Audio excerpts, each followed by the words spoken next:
Recently मेरे दादाजी मुझसे बोले, बेटा हमारी जिंदगी का सबसे बेस्ट समय हमारा बचपन होता है। ये बोलकर वो अपने डायपर में हगने लगे। तो मैंने इस बात पे थोड़ा गौर किया और मुझे पता चला कि यस, बचपन सच में बहुत रैंडम होता है। बचपन में एक बार साइकिल की चेन चढ़ाते समय मेरा हाथ आ गया, तो मैं भाग के अपने अपाहिज दोस्त को भी ले आया कि उसके भी हाथ आ जाए। बचपन में मुझे मेरी दादी का चरित्र सही नहीं लगता था, क्योंकि वो मुझे डेली नया तारा दिखा के बोलती थी वो तुम्हारे दादाजी है। बचपन में मैं थोड़ा भोला भी था, ऐसे फालतू किसी को उंगली नहीं करता था, वरना फिर मैं 9 तक ही गिन पाता था। एक तो तब कोई भी आके गिनती पूछ लेता था, और उंगली करते समय गिनना कितना मुश्किल होता है पता है। बचपन में मैं और मेरा भाई हमेशा WWE देख के लड़ते थे, क्योंकि माँ बाप की चाहते लड़ने लायक थी नहीं। एक तो मेरा छोटा भाई बचपन में बहुत शांत स्वभाव का था, बेचारा स्कूल में भी सीनियर से बुली होता था। हाँ, वो सीनियर मैं ही होता था। एक बार मुझसे बोलता, भैया डॉक्टर बनना मेरा सपना है। तो मैंने उसे नीट की बुक्स ला दी, तो अब वो उसका पूरा सपना बन गया। अब वो डॉक्टर गेम में भी बीमार ही बनता है, और बवासीर पीछे होती है। चिंटू, बुक्स नहीं पढ़ रहा है तू? एक बार बेचारा बिस्तर पे गिर के रोने लग गया, तो सब बोलने लग गए, कुछ नहीं हुआ, चींटी मर गई, चींटी मर गई। मैं यहाँ सोच रहा हूँ फिर अभी तक हम चींटियों वाले बिस्तर पे क्यों सो रहे थे? हाँ, घर में सबकी पीठ पे ददोड़े हो रखे हैं। हाँ, ये नहीं गिरता तो हमें तो पता ही नहीं चलता बिस्तर पे चींटियां हैं। हम तो सोए जा रहे हैं चींटियों वाले बिस्तर पे। और स्कूल में जब भी ये छोटे भाई पैंट में हक देते हैं, तो बड़े भाई को क्यों बुलाया जाता है? पता है कितनी घनघोर बेइज्जती होती है पूरी क्लास के सामने, और बुलाते भी इतने सस्पेंस है, वो देख के बड़े भाई का हगना निकल जाता है। ऐसे 2 छोटे बच्चे स्लो मोशन में भाग के आ रहे हैं। हाँ, वो उनकी नॉर्मल स्पीड है। मैं देखता हूँ मेरे भाई को क्राइम सीन से 2 पियून पकड़ के ले जा रहे हैं। उसे ब्राउन रंगे हाथों पकड़ लिया गया। मेरे भाई ने मुझसे जाते जाते कहा, मुझे फंसाया जा रहा है। मुझे पता था इस लेंडे के पीछे की कहानी इतनी सिंपल नहीं हो सकती। कड़ी तहकीकात के बाद मुझे पता चला इस लेंडे के पीछे बड़े बड़े पॉलिटिशियंस, गैंग लीडर्स और माफिया इन्वॉल्व है। मेरा भाई सही कह रहा था, ये उसका लेंडा नहीं है। हैंड्स अप पीटी टीचर, तो वो लेंडा तुम्हारा था।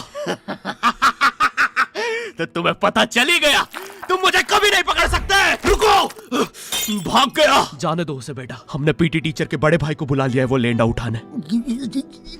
लेंडा आपकी नजदीकी सिनेमा घरों में पड़ा होगा, तो देख के पैर रखना। ये चैनल पे जितने भी अजीब और गरीब चीजें तुम देखते हो, ये मैं और मेरे भाई की लाइफ में हमेशा होती रहती है, और इसलिए हमने ये चैनल नॉट योर टाइप बनाया था। मेरे भाई ने कहा तू बोल, और मैं एनिमेशन करता हूँ, और लो बन गया नॉट योर टाइप। आपके अरे अभी भी लेंडा लगा हुआ है। बचपन में बोले जाता था कि तुम जितने दांत तकिए के नीचे रखोगे तुम्हें उतने ही रुपये मिलेंगे। तो मैंने दादी की 32 रख दी, तो मुझे 32 रुपए मिले। वो 32 7,000 की थी। जो पिटा हूं ना मैं घर पे, साली स्कैमर दांतों वाली परी, चांदी का दांत ले जाके 1 रुपया देती है। दांतों से याद है, बचपन में सब सूखा बॉर्नविटा खाते हैं क्योंकि दांत दूध के होते हैं। ठीक है, ये वाला जोक हटा दूंगा। बचपन में मुझे चुड़ैलों से बहुत डर लगता था। एक बार मुझे चुड़ैल के पैर के निशान दिखे, तो मैं उल्टा भागा, पर फिर मैं चुड़ैल के ही घर में आ गया। हाँ, मैं पट्टी में भूल गया था उसके पैर उल्टे होते हैं। तो फिर मैंने सोचा इसका पीछे से सर फोड़ देता हूँ। सर फोड़ने गया तो वो उसका मुंह निकला। फिर से भूल गया कि साली चुड़ैलों के बाल भी मुंह पे होते हैं। आदमी को पता चले तो चले कैसे। जब मैं छोटा था, नींद में बिस्तर भी बहुत गीला करता था। मेरी मम्मी हमेशा गुस्सा करती थी कि सोने से पहले सुसु किया कर। अब उन्हें कैसे बताऊं, फिर गीले बिस्तर में मुझे नींद नहीं आती। बचपन में मुझे गुस्सा भी बहुत आता था, तो मेरी मम्मी ने मुझे एक रेड स्टोन की अंगूठी पहना दी, और सरप्राइजिंगली उससे मेरा गुस्सा इतनी जल्दी उतरने लग गया, क्योंकि अब मैं जब अंगूठी पहन के लोगों को पीटता था तो गुस्सा इतनी जल्दी शांत होता था। वैसे ये अंगूठी मुझे एक बाबा जी के आश्रम से मिली थी। जब मैं वो आश्रम में गया था, वहाँ एक बहुत ही हॉट सी बंदी मुझे देख के बार बार स्माइल करे जा रही थी, तो मैंने भी मौके पे चौका मारा और जल्दी से अपना नंबर पेपर पे लिख के उसकी तरफ फेंक दिया। वो बंदी ने भी बड़े प्यार से मेरा नंबर उठाया और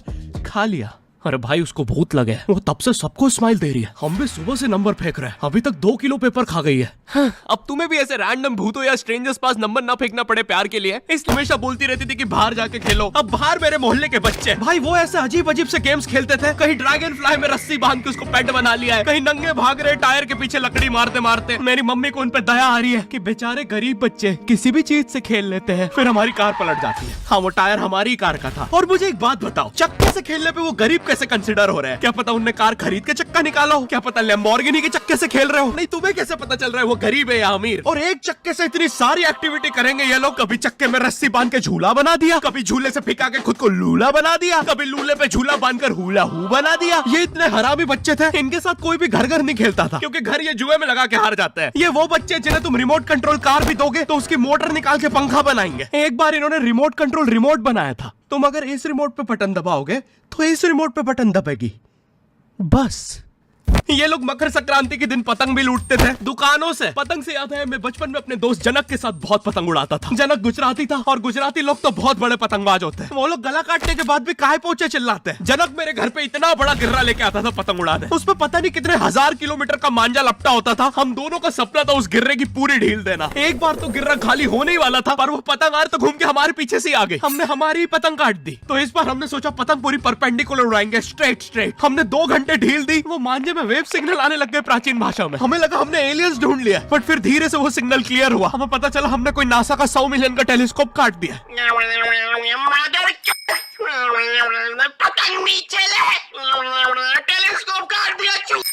नासा का टेलीस्कोप जैसे ही नीचे गिरा, बच्चों से पहले विसरो ने लूट लिया। बहुत वियर्ड था, इतने सारे बुड्ढे छत कूद के भाग रहे थे। एक तो जनक के मांझे में इतनी सारी गठाने होती थी, वो मांझा इतना भारी हो जाता था, हम चौथे माले से पतंग उड़ा रहे, वो दूसरे माले पे उड़ रही है। बचपन में बोला जाता है किसी भी स्ट्रेंजर से बात नहीं करते, तो फिर मैं इशारे करता था। तो फिर दादी मेरे चरित्र पे सवाल उठाती थी। दादी से याद है पुराने जमाने में एंटरटेनमेंट के लिए कुछ होता नहीं था, तो लोग 7-7, 8-8 बच्चे पैदा कर लेते थे ताकि उन्हें जायदाद पे लड़ता देख मजे ले सके। मेरे पापा के 5 भाई और 4 बहनें हैं, टोटल 9 बच्चे। मेरी दादी ने जिंदगी के 9 साल बस बच्चे दिए। दादी ने 9 साल तक पेट में इतनी लातें खाई है, उनके अंदर से एब्स आ गए थे। मेरी दादी लिटरली अंदर से टूट चुकी थी। उनका इतनी बार ऑपरेशन हो रखा है, उनको डॉक्टर ने टाकों की जगह चेन लगा दी थी। भाई आज के जमाने में तो इतने बच्चे कोई पैदा नहीं करता, उल्टा अबॉर्शन करवा लेते हैं। और यस, मैं अबॉर्शन बोलूंगा क्योंकि मुझे जेल नहीं जाना। एक तो इंडिया में भी अबॉर्शन करवाना लीगल है, लेकिन बच्चे का जेंडर जानना इलीगल है। मतलब तुम मार तो सकते हो, लेकिन किसे मार रहे हो ये पता नहीं कर सकते। तो देखो अब रिस्क कितना बढ़ गया है। क्या पता अंदर शेर बैठा हो या कोई बड़ा गैंगस्टर, क्योंकि तुम्हें तो पता नहीं है तुम किसकी सुपारी दे रहे हो। क्या पता वो अंदर बंदे लेके बैठा हो। बचपन में सबके मम्मी पापा डराते हैं, मस्ती मत करो वरना बोर्डिंग स्कूल भेज देंगे। और मुझे बोर्डिंग स्कूल से इसलिए डर नहीं लगता था कि मैं वहां जाके अपनी फैमिली से दूर हो जाऊंगा। मुझे बोर्डिंग स्कूल से इसलिए डर लगता था क्योंकि वहां पे वो बड़े दांतों वाला ईशान अवस्थी होता है। मैंने पहली बार जब तारे जमीन का ट्रेलर देखा था, तो उसमें वो पागल बच्चे ने आतंक मचा रखा था। फिर मैंने मूवी का नाम पढ़ा, तारे जमीन पे। मुझे लगा बिछाए होंगे इस पागल को पकड़ने के लिए, शॉक वॉक देना होगा तारों से। इसके तो दांत भी इतने बड़े हैं, सारी तारे काट देता होगा। मुझे ट्रेलर देख के लगा कोई एक्शन मूवी है, आमिर खान जोकर बना हुआ है। मुझे लगा यही तारों का जाल बना के पकड़ेगा पागल को। हाँ, ट्रेलर देख के तुम्हें क्या ही समझ में आएगा। एक शॉट में आमिर खान बोल रहा है आपके बच्चे को डिसलेक्सिया है, फिर अगले ही शॉट में जोकर बन के बड़ा मछलियां उड़ती क्यों नहीं। फिर मुझे लगा ये शायद अपने माँ बाप को बोल रहा था। और दया तो मुझे उस लंगड़े बच्चे पे आती है जिसके बगल में ईशान अवस्थी को बिठा दिया था। वो बेचारा उठ के भाग भी नहीं सकता। और मैंने तो सुना था बोर्डिंग स्कूल में बस नॉटी बच्चे जाते हैं, तो फिर इस बेचारे गाय से बच्चे को क्यों यहाँ भेज के रखा है। कहीं ऐसा तो नहीं इसके पहले पैर थे और ये बहुत मस्ती करता था, तो माँ बाप ने पैर तोड़ के इधर भेज दिया। बस भाई मेरा हो गया है आज का। अगर तुम्हें वीडियो पसंद आई तो यार लाइक मारो, एम कर